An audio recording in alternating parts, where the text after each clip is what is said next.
A 30 años de lo que fue la declaración de Beijing en 1995, que buscaba instalar ciertas expectativas, digamos, ciertos lugares donde teníamos que llegar en términos de equidad de género, hay harta deuda, digamos, hay harta deuda, hemos avanzado poco. Y una de las cosas en donde hemos avanzado poco, que puede ser, es causa y efecto al mismo tiempo, y de eso vamos a hablar con nuestra invitada, tiene que ver con la participación de mujeres como expertas, especialmente en espacios noticiosos en televisión. Estamos hablando tanto de los matinales como de los noticieros, y aquí yo también le quiero preguntar a nuestra invitada respecto también a los programas de discusión política, ¿no? Que ahí también hay un tema importante. Estamos con Beth Gerber, que es parte de nuestra casa, sin duda, panelista de los programas de política, pero también ella misma, doctora en Sociología, académica de la USACH y directora de estudios del Consejo Nacional de Televisión, que nuevamente desarrolló esta investigación Monitor de la TV, Mujeres en Pantalla. ¿Cómo estás, Beth? Muy bien, muy contenta de estar nuevamente aquí. Sí, el año pasado hicimos este ejercicio. Sí. Y partamos quizás por lo más importante, que de hecho ustedes lo ponen en el informe, que tiene que ver por qué es relevante ver a mujeres en pantalla como comunicadoras, en el caso de las periodistas que aparecen en noticieros o en los matinales, y también como expertas. ¿Por qué eso es importante? Bueno, es importante primero por una cuestión de representación y pluralismo.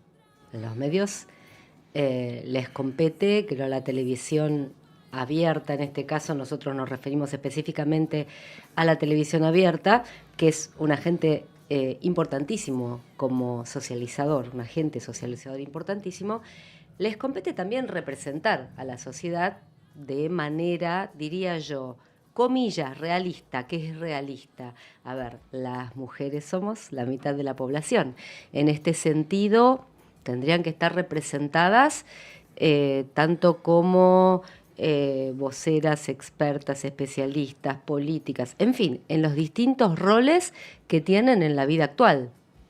Claro, pero ahí uno podría decir, desde el otro lado, que de hecho sabemos que es una cosa que sin duda tú te has encontrado, yo también me he encontrado, que te dicen, bueno, pero no hay tantas mujeres expertas en todos los ámbitos. Entonces, para el periodista que está haciendo la nota, es más difícil encontrar, no sé, este es el prejuicio, ¿no? Una experta excepto en el mundo de la política, en donde aparecen más. Acá en la radio se hace un esfuerzo muy real en ese sentido. Pero, por ejemplo, no sé, en ciencias duras, ¿cierto? En la parte de los STEM, ¿cierto? En ciencia, tecnología, matemáticas, ingeniería, ¿cierto? Incluso en arte, a mí me toca también ahí como alguien que constantemente aparezco en noticieros hablando de cine. Hay un prejuicio de que no hay suficientes mujeres que pueden aparecer como expertas. Bien, central lo que mencionás, porque justamente lo que queríamos era distinguir qué es prejuicio, qué es hipótesis, qué nos parece. Yo debo confesar que creí, porque sí, fui parte, del seguimiento de Beijing 95, desde fines de los 90, delatando la generación a la que pertenezco también, desde fines de los 90 sigo el tema género y comunicación, y pensé que ya estaba un poco perimido. Claro, ya lo resolvimos. No diría ya lo resolvimos, pero nunca creo que ya lo resolvimos. Creo que hay cosas que se reproducen, que tampoco creo en estas afirmaciones de tipo es cuestión de viejas generaciones, porque en las nuevas generaciones ya está.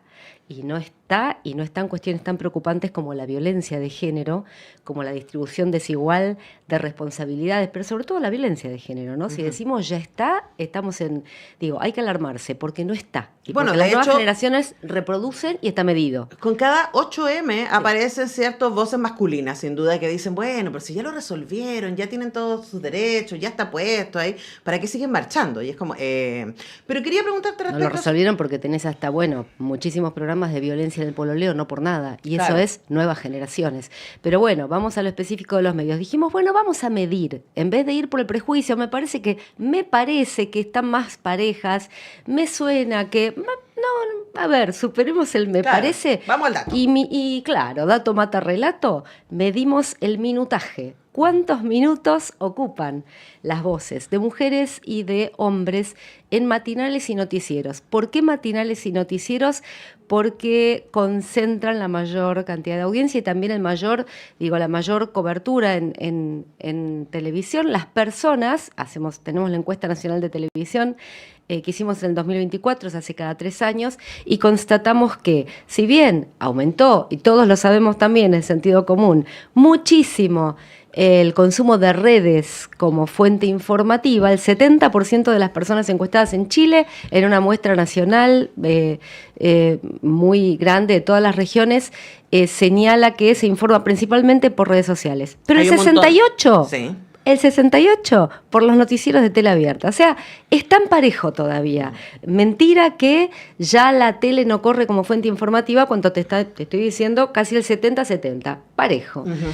Entonces, es muy relevante ver qué sucede allí. Por esto es que decidimos medir, y lo que medimos es minutaje. ¿Cuántos minutos ocupan las mujeres y los varones? Tanto en lo que respecta a las voces del propio programa, es decir, conductores, noteros, noteras, periodistas de los canales, como a entrevistados, entrevistadas, cuando se consulta fuentes externas. Sorpresa. Para mí fue una sorpresa, debo decir, porque sí imaginé que habría cierta brecha, pero la brecha es 80-20. Ujú. Como fuentes externas, y estos noticieros matinales, ¿qué te diría? 79-21, pero más o menos es 8-2. Es decir, del tiempo que se dedica a fuentes externas, a consultar expertos, especialistas, políticos, voces de policías, según de qué se trate la noticia, la proporción es el 80% del tiempo lo ocupan voces masculinas y el 20% voces femeninas. Y ahí vamos, si querés, a la representación, o sea, ¿cuánto tiene? Ahí nos preguntamos por qué. Claro. ¿Con qué tiene que ver? Con que de verdad, en la realidad hay más hombres que mujeres, con que están menos disponibles, con que son menos conocidas. Y bueno, hay mucho más que decir al respecto, ¿no? Sí, es que estaba pensando también en eso, porque me acuerdo de este proyecto de la María Ángeles Rodríguez, si no me equivoco, que Hay mujeres. Hay mujeres, ¿no? En donde, contra este dato específico, politóloga, por si no la conocen también, ha sido tan panelista de nuestra radio, contra este dato es como, bueno, aquí hay mujeres de todos los ámbitos, de todos los tipos de expertise, que... A ver, hay un dato que sí es real, que tiene que ver con que a las mujeres nos cuesta más llegar a ser expertas en casi cualquier área. Porque incluso la academia está bastante masculinizada en la mayoría de los ámbitos que no son feminizados. O sea, que en la educación, en el área de los cuidados en salud, hay muchísimas más mujeres. Uno puede pensar, por ejemplo, si quiero entrevistar a alguien sobre escuelas parvularias, probablemente haya más posibilidades de encontrar mujeres que hombres. Pero en la mayoría de los ámbitos, y aquí quiero hacer el link con el poder, en la mayoría de los ámbitos que se ven como relevantes, como poderosos, ahí los expertos aparecen como varones. Hablemos de eso y qué significa eso. Mira, nosotros hicimos la distinción porque la brecha más grande se daba como señalé, en fuentes externas, ¿no? Cuando se consulta. Entonces avanzamos un poco más y tratamos de contrastar. Por ejemplo, en voces del Poder Ejecutivo, voces del Poder Legislativo, también del Ministerio Público, también de policías, etcétera. Ahí tratamos de contrastar cuántos minutos se otorgaba varones y mujeres, y también cuál es la composición, por ejemplo, entre ministros, ministras, subsecretarios, subsecretarias. Vamos a contrastar con la realidad. Claro. Porque si vos tenés, por ejemplo, en las policías, también para ser rigurosos, rigurosas, y no solo decir acá hay discriminación. A ver, despejemos. En policía, si vos tenés que los voceros o las directivas, las autoridades que a quienes les compete hablar en público son casi todos hombres, entonces no podemos decir los medios tienen una actitud discriminatoria, porque las autoridades que están habilitadas a hablar en público son casi todas o todos hombres. Ahora, y hay otra pregunta, Claro. ahí estamos dejando al desnudo o poniendo en evidencia que las voces autorizadas a hablar son todas masculinas. Claro, o sea, que ¿dónde está la discriminación? ¿Está en los medios o Tal está en las cual, en la instituciones? o es estructural de las instituciones. Claro. En ministros y ministras vos ves que hay una composición, en todos los casos contrastamos, composición del gabinete. Claro. La verdad es que la representación o el tiempo dedicado en pantalla es más parejo y es también más pareja la composición del gabinete. En el Parlamento, en el Congreso, es más despareja, pero también es más despareja pese a la cuota. Digo, hay más hombres que mujeres, tanto en el Senado como en el Congreso. Y en ese sentido no hay un desfasaje tan grande. El desfasaje mayor lo vimos en subsecretarios y subsecretarias porque hay más subsecretarias en el gabinete que subsecretarios. Y el tiempo fue, tanto en 2023 como 2024, es escandaloso. No superan el 5% los minutos dedicados a las... Ahora, ahí también... Así que no siempre es consistente No, la con disponibilidad de composición. fuentes. Claro, con la estructura de composición de la institución a la que te refieras, ¿no? Porque si vos decís, bueno, esto tiene un 100% de mujeres o de varones, y así aparecen en pantalla, bueno, no hay discriminación, sino hay que reflejo. Que siempre nos preguntamos, Claro. ¿reflejan o consolidan? La gran duda, nos parece también, esto es hipótesis, porque tenemos que corroborarlo con otros estudios, que esto también, la diferencia de cobertura de ministros, ministras, subsecretarias, obedece más a la coyuntura política. Si hay un tema de coyuntura que compete más a una subsecretaria o un subsecretario, evidentemente, o a un ministro o ministra, tiene mucha mayor espacio en los medios. La gran diferencia y la gran duda se da, o el desafío, en las voces expertas, porque no es así, también lo hemos diferenciado por ámbito, salud, educación, medio ambiente, y nada permite afirmar que haya muchísimos más expertos que expertas en materia, por ejemplo, de educación o de salud. Claro. Esto no es así, está bien. Ahí te pregunto si es por la rigurosidad de un estudio, cómo medimos la cantidad, pero digo, si lo ves por... hay distintas maneras de estimar qué porcentaje de expertos y expertas hay en salud o educación. De hecho, en general, los temas de educación, los temas de salud no son... Hay más mujeres. Por supuesto, hay más mujeres, son medibles. Entonces, ahí la pregunta es, ¿cómo puede ser? Porque sigue reiterándose 80-20.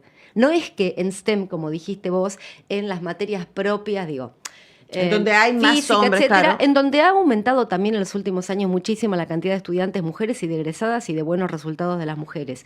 Pero así todo, todavía están más instalados los varones.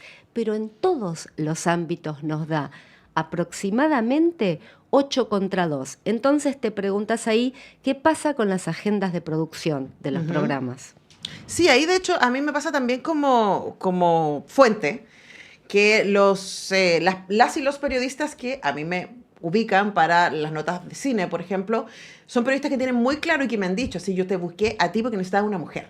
Como a mí me importa, dice el periodista, que hayan mujeres en la nota y que hayan tantas mujeres como hombres, ¿no? Y que aparezcan voces femeninas en mi nota.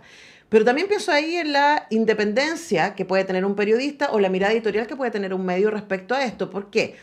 Pienso, Beth, que una de las cosas que ustedes también marcan en este estudio es que hoy día uno podría decir que hay mayor equidad en términos de quienes son los anfitriones de estos espacios, ¿no? Tanto de los noticieros como de los matinales. Hay hombres y mujeres de manera mucho más equitativa que hace unos años atrás, en ambos espacios. Todavía tenemos entonces esta distancia en quiénes son las voces expertas. Entonces ahí la pregunta es, ¿quién está decidiendo? Tal cual.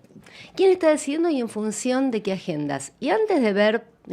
porque no hay elementos que permitan pensar en algo conspirativo de deliberada discriminación de las mujeres, creo, y esto sí es hipótesis, y tendríamos, nuestro próximo paso es hacer un trabajo con los espacios en donde se definen criterios, no diría editoriales, sino de agenda, ¿no? Uh-huh. De agenda de la producción. Sí. Mi hipótesis es que quien tiene, mantiene. Primero sí, que se tiende a reiterar las voces conocidas, claro. las redes. Y las redes siguen siendo de especialistas conocidos, etcétera, hombres, por una parte. Y hay también una cosa de inercia, a ver, para ser también comprensivas con los tiempos, las urgencias y las presiones que tienen los equipos de producción. Tú llamas a alguien que es confiable. Que es confiable, que está a mano, que sabes que viene, ¿no? Claro, sí. Pero entonces hay también un trabajo de renovación de agendas y de ayornamiento de agendas que está pendiente, porque de ninguna manera podemos decir que en salud, educación y tantos otros temas la proporción de especialistas sea 8-2. Hay otro tema que debemos reconocer, yo soy muy reticente a reconocerlo, pero por el prejuicio que supone, pero en realidad nos habla de una situación que se da, y es que las mujeres tienen más dificultades cuando las llaman, y me lo han dicho muchas producciones, tienen más dificultades para ir a un programa, sobre todo en vivo. Y esto tiene que ver con sus obligaciones. Con la agenda de cuidado. Por supuesto. Ahora, Beth, para cerrar y pensando que estamos en la radio de la Universidad de Chile, también a nosotros nos pasa, como medio, que nos llega la agenda de expertos, ¿no? Las universidades también tienen un rol tremendo en ese proceso de ofrecerles a los medios de comunicación. Sí, Hay algunas universidades o institutos de investigación que son muy eficientes en eso, que todas las semanas te mandan, estos son los temas, estos son los expertos, ¿no? Y claro, ustedes no estudiaron eso, pero yo me imagino que también hay un elemento de las instituciones que producen conocimiento, a quienes están luciendo como productores de esos conocimientos. Por supuesto, yo creo que el paso que sigue es justamente estudiar cómo se configuran, cómo se conforman las agendas, que no solamente tienen que ver con los criterios o con los tiempos o las costumbres, digamos, los hábitos de producción, ¿no? De los canales, de los equipos de producción, sino también con de dónde abrevan, cómo se conforman. Este es el punto, cómo se conforman. Y creo que ahí hay una tendencia que todavía nos cuesta desarticular de reproducir las voces que ya están instaladas. Claro. Y bueno, no vamos a alcanzar a meternos con detalle ahí porque ya se nos fue el tiempo, pero la relevancia de esto, ahí como que los instalamos, es uno de los temas que yo también estudio como académica, es la representación. Si uno ve una experta en televisión como autoridad hablando de un tema, eso genera en uno una mirada de las mujeres pueden llegar hasta ahí, las mujeres pueden ser expertas, van más allá de este prejuicio que tenemos instalado del rol de género, de que el lugar de la mujer es la casa y la crianza, ¿no? Por supuesto, la responsabilidad de los medios como agente socializador. Esto no lo podemos negar. Es muy importante, es muy importante. Y por eso celebramos que el Consejo Nacional de Televisión haga todos los años este estudio, ¿cierto? Para mostrarnos en monitores de la TV Mujeres en Pantalla quiénes están hablando y desde dónde. Beth Gerber, directora de estudios del CNTV, gracias por venir. Muchas gracias a ustedes, otra vez un gusto estar acá. Nosotros despedimos el programa del lunes, les invitamos a que se queden en Radio Universidad de Chile. Gracias Pancho, gracias Alexi, gracias Tania. Nos vemos mañana, chao.